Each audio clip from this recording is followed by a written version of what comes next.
Thank you very much. Like Mark, it's good to be back.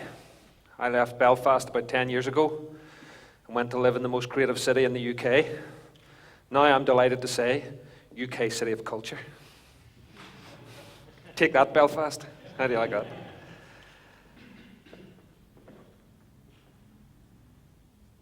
I've started with, if I was you, and it comes from the old joke, which you've all heard, but I'm going to rehearse it again anyway, where an Englishman in Belfast for the first time got himself lost and got himself to the bottom of the Falls Road and saw a black taxi, which he waved down, and thinking it was his black taxi, you know. And he gets into this black taxi and he says where he wanted to go, and the guy said, "Hey, here your man, thinks a taxi's for him."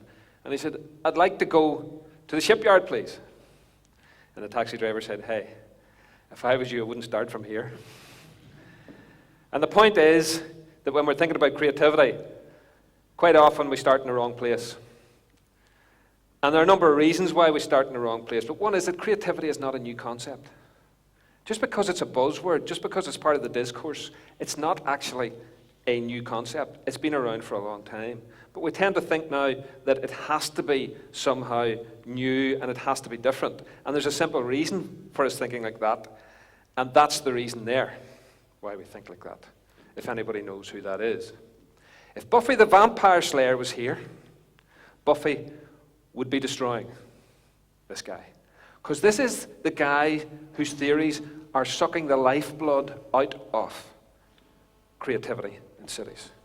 There's a guy called Richard Florida,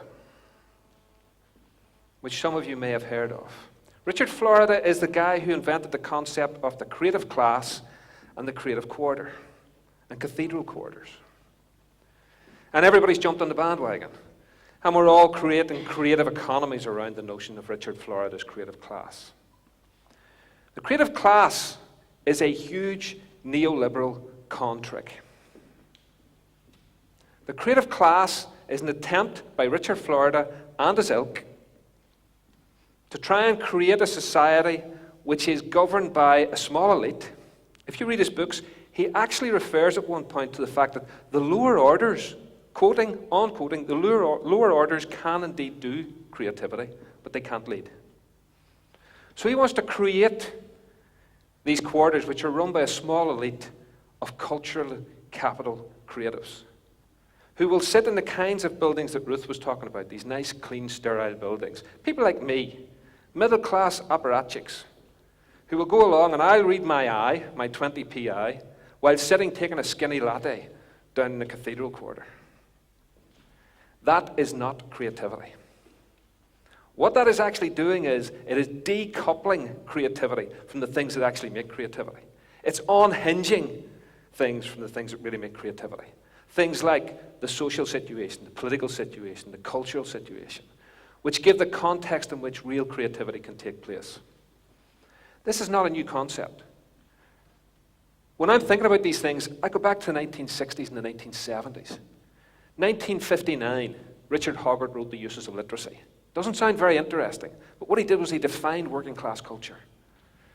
And so he said, when a man brings home fish and chips on a Friday night, he's not just bringing home fish and chips on a Friday night. He's saying to his family, I've worked all week, I've done my bit, I may not be able to cook for you, I may not be able to here look after you, but I can feed you. I've done my bit. It was a symbolic act. It was a piece of symbolic creativity. He was telling his family, I can still support you. He defined working class culture, and it's no surprise that 2 years later, Coronation Street came along.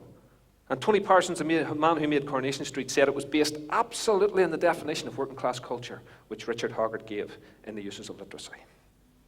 Then Raymond Williams came along in the Long Revolution and had this wonderful phrase where he said, creativity is not about the top down. It's about everyday lived experience. And turning that everyday lived experience into something which we share with other people. And finally then you had Paul Willis in the 1990s in a book called Common Culture, saying that we are all involved on a daily basis in what we call symbolic creativity. And in Northern Ireland, we are particularly good at that. I remember years ago I went to live in York. I studied for a year in York. Beautiful place, and we went on the tourist guide. And as we were walking around, the guy said, the best way to enjoy any city is to always look up. Because they may have changed all the shops along the street line and so on, but you'll see what the real city was like if you look up. Creativity, look down. Because creativity comes from the bottom up, it doesn't come from the top down. And Richard Florida and his ilk are trying to give us from the top down. Do not listen to these guys. The creative class is a trick. It's a stunt. Thankfully, we've got a silver bullet with which we can slay the vampire. Because space is not a place, and that's the difference. You hear all these guys talking about, we need to make creative spaces. We need to make spaces where these things can happen. No, we need to make places. And the difference between a place and a space is that a space is somewhere where I go to drink my skinny latte. A place is somewhere where people have been, they've invested their time, they've invested their language, they've invested their hopes, they've invested their dreams, they've made families, they've made work. That's a place. What the other thing is a non-place. It's like living your life in an airport terminal. Go to an airport terminal, we walk around, we shop, we look at other people, it's packed, but we have absolutely no connection to it at all. I walk through Belfast like that, and I feel places like that now. I walk around these places and think, is this an airport terminal? Should I be here? What's going on here? And in this, Mark Ogg talks about non-places. And if we follow the Richard Floridas of this world, we will end up with non-places. Places in which we don't have any investment. Places in which creativity is not real, it's imagined. It's manufactured. What we want is imagined creativity within the community. So where does that start? Well, it starts with language, actually. It starts with how we communicate with one another and what we say to one another. Morning, says an awful crowd waiting in the room this morning to see the doctor, isn't there? You'll have to forgive my scratching, but on Saturday I bought a living brow. It's not living, by heavens, it's walking. Tell me, is it the young doctor or the old doctor this morning? James Young. Creativity's a new thing. This man was doing this in the 50s, 60s, and 70s. It's no surprise that James Young, in the first time he went on radio, was the window cleaner in the McCooey's. And a lot of people in this room have no idea what the McCooey's was. The McCooey's was the first ever soap opera on Radio Ulster. And when he was in the McCooey's, he was the window cleaner, because the window cleaner looks in on everybody else and comments on their behaviour. That's why he was the window cleaner. But here was a man who was absolutely capturing the creativity of Belfast in every part of it. Mrs. O'Condriac, who was always in The Doctor. The Belfast working man. The union man. He had them all off to a T all around the place, showing that this was a city that was full of creativity. But this object here is Richard Florida's long tail. I went once with a bid for a program that I wanted to do on radio, and did my pitch and so on, and it's like a documentary I wanted to do. And the guy said, yeah, it's really nice, it's a good documentary, but what's your long tail? Excuse me? Sorry? No idea what he was talking about, because I hadn't read Richard Florida. The long tail, of course, is all the sales you're going to make afterwards, and the DVDs and all that kind of stuff. He's doing this in the 60s. There isn't a house in Northern Ireland that isn't full of these LPs. There's your long tail. It's not a new concept. But his concept was from the bottom up, because James Young was a man of the people. He may not have understood sectarianism, which is why he said we could all get on if we just stop fighting. Actually, it wasn't the case. It's a bit more complicated than that. But nevertheless, he was a man of the people who cared about it and was finding creative ways in which to get that message out. If I showed most people that scene, they'd say mods and rockers. That's actually from Newcastle, that photograph. Newcastle, County Down. Right? Mods and rockers in Newcastle. We had them here. I'm a great person for heroes. With Bill Gates earlier, my great hero, Steve Jobs. Okay? Steve is a man, and my favourite quote from him is he was once asked why he didn't have focus groups. And he said, I don't have focus groups because if people had asked Henry Ford what they wanted, if Henry Ford had asked people what they wanted, they'd have said faster horses. And that's why I love Steve Jobs. Okay? My earliest hero was a guy called Eddie Chambers. Eddie Chambers worked in the shipyard. And every day at 4:33, he would come down Bradshaw's Brae into Newtownards on a Norton Dominator motorbike that he had customized. And he wore a jacket which was covered in studs, and it said in the back of it, Norton, which he'd painted himself. It's a symbolic creative act.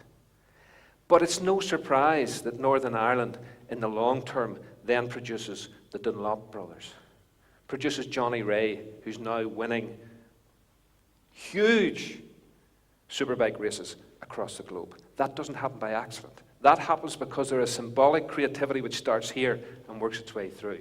I better mention the mods. The mods were here too, except in Ireland, in Northern Ireland, the mods were a nationalist phenomenon. And their biggest base was in Cookstown. And so you had these guys wearing parkas, and instead of having a Union Jack in the back of them, they had a trickle in the back of them. And they wore the brothel creepers, but instead of having a Union Jack in front of them, they had a trickle in front of them. They appropriated what was going on outside, but turned it into a piece of symbolic creativity within their own community. So we have creativity in voice, we have creativity in subculture, and we have creativity in music. The punk era. Belfast was the capital of punk, believe it or not, when it broke. It was the capital of punk. Young guys and girls getting together and going to the Pound in order to hear these bands. That Suspect device was sold to me in the street by Jake Burns. Unfortunate for Jake, second best punk band in Ireland, and managed by an Englishman. Not good. Not good. There's the best punk band in Ireland. Second best punk band in the world. Top down? I don't think so. Completely bottom up. Their own creativity, writing about my cousin Kevin, writing about a summer day out in Donegal, but at the same time writing about Teenage Kicks, which is a monumental global phenomenon. But it's a bottom up. But if you look at what these guys then did with that, they took it to the next level. Because one of them's a record producer, one of them's a senior producer in the BBC, and one of them runs a kind of collective where they teach other young people how to be creative. Bottom-up creativity, not top-down creativity. And even in the Troubles, we still found ways to be creative. I'm not going to pretend I know a great deal about the way in which murals operate. A good colleague of mine, Bill Rolson, has done a great deal of work about them. We may not like it. We may not like the forms of creativity that we have. So if you're talking about bottom-up creativity, how do we account for for example, over-drinking that goes on amongst young people? How do we deal with that? There are things in creativity that we might not like, but it's still a symbolic act of creativity, and somehow we've got to manage it. We've got to make that work within the creative city and make it work for the city in some way. So when we had these murals, there were huge symbolic acts of creativity going on there. People trying to say that in order to make sense of their place, in order to make sense of their identity, they have to take part in a creative act, whatever that creative act might be. And we may not like it, we may not understand it, but it is a crucial, dominant voice that we can't ignore.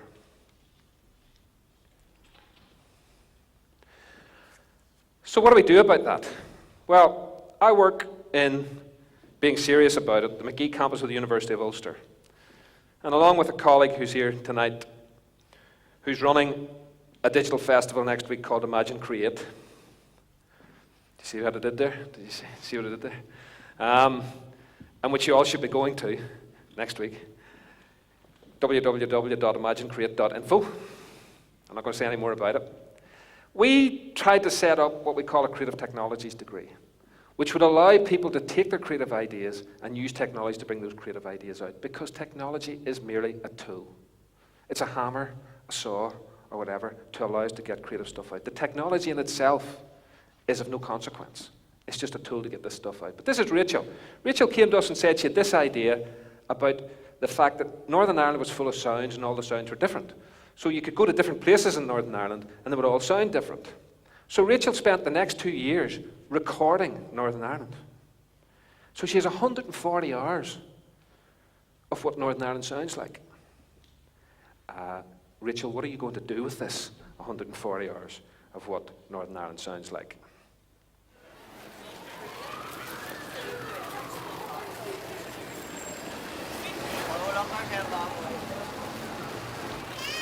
We're not, because you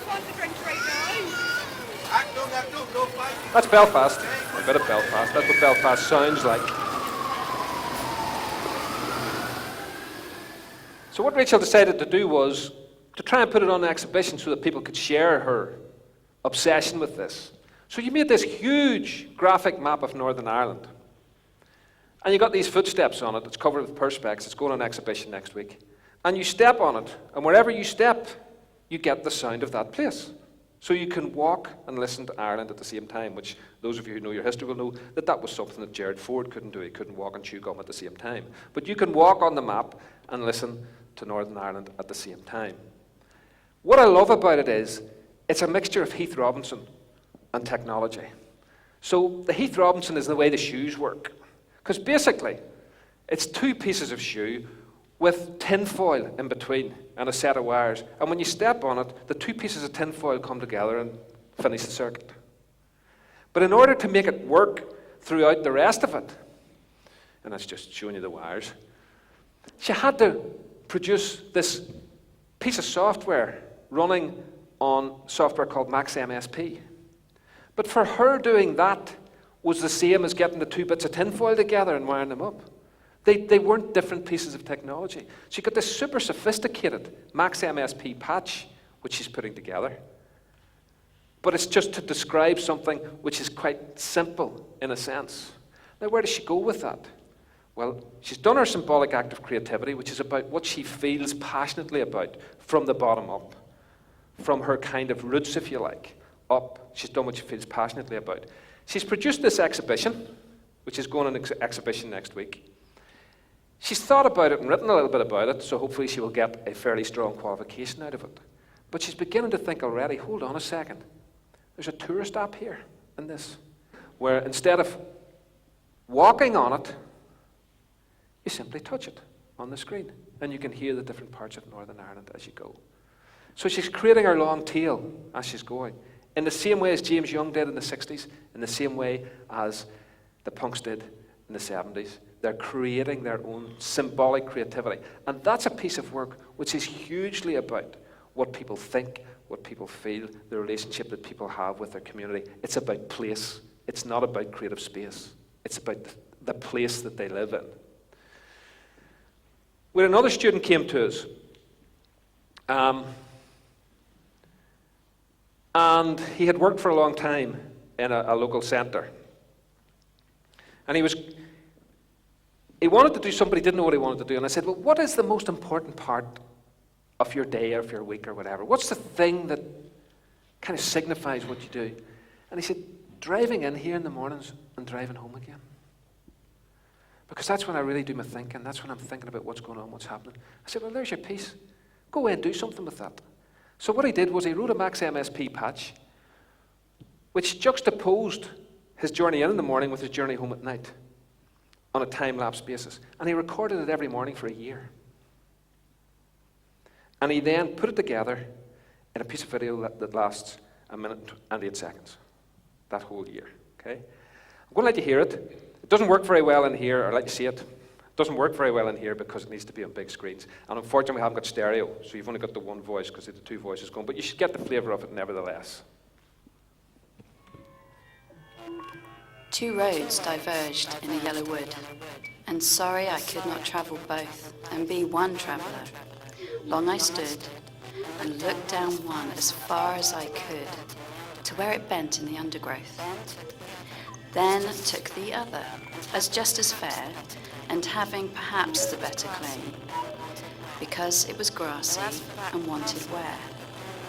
Though as for that, the passing there had worn them really about the same, and both that morning equally lay in leaves no step had trodden black. Oh, I kept the first for another day, yet knowing how way leads on to way, I doubted if I should ever come back. I shall be telling this with a sigh. Somewhere, ages and ages hence, two roads diverged in a wood, and I took the one less travelled by, and that has made all the difference. Makes me want to cry every time I see it. That's a year in that guy, going in and out to work. I think it's absolutely stunning. But it was about what mattered to him, his place, his journey, his thoughts captured in that small piece. And when you see it in a darkened room on large screens, it just makes your hair stand on end, believe me. It's a stunning piece of work. Second year undergraduate student. Okay? Simply by saying to them, and I loved Ruth's thing earlier, work in madness. What's the maddest thing you have in your head? We'll find a way for you to do it. Because that is where the dream comes out, capturing the madness and turning the madness into something else. I'm a very old man. I don't understand any of this stuff. Right? I don't know how they do this. But I've got geeks, I've got pet geeks, and they do know. And we keep them in a room and we feed them pizzas under the door, flat food, that's all they eat. And they know how it's done. But hopefully the one thing I do have is a passion for the creativity of ordinary people. And some way to get that creativity out. And maybe, hopefully, a capacity to see that we might not know what the next thing is going to be, but we need to be on the right side of it when it comes along. And for me, creativity is always about a contest. It's about contested spaces. And creativity is a dramatic testing of the possible against the contained in all its forms. Authority, all its forms. A dramatic testing of the possible against the contained. My favourite book at the minute is Kashawa Edwin.